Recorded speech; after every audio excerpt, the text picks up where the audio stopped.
मित्रांनो, स्वागत आहे तुमचं शाळेतील गोष्टी या चॅनेलवर। एका गावात एक म्हातारा शेतकरी राहत होता। त्याला 5 मुले होती व ती सर्वच्या सर्व खूप आळशी होती। त्यांना कष्ट करणे माहीतच नव्हते। ते फक्त वडिलांच्या पैशावर मजा करायचे।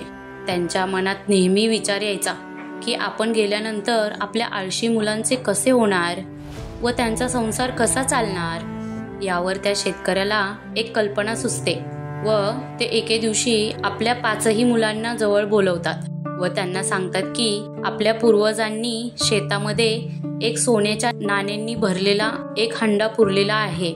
मी गावाला गेल्यावर तुम्ही शेत खाना व धन काढून ते आपापसात वाटून घ्या। दुसऱ्या दिवशी शेतकरी गावाला गेल्यानंतर त्या 5ही जणांना सोन्याचा हंडा मिळवण्यासाठी सर्व शेत खाणून काढले, पण त्यांना सोन्याचा हंडा सापडला नाही। मग त्यांनी विचार केला की एवढे शेत खाणलं आहे तर यात धान्य पेरावे, म्हणून त्यांनी तिथे धान्य पेरले।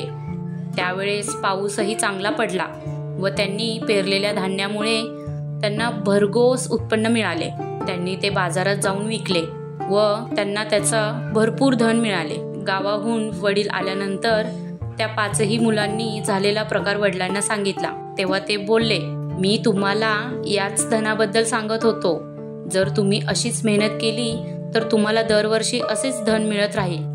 तात्पर्य हेच, कष्टाचे फळ हे नेहमी गोड असते।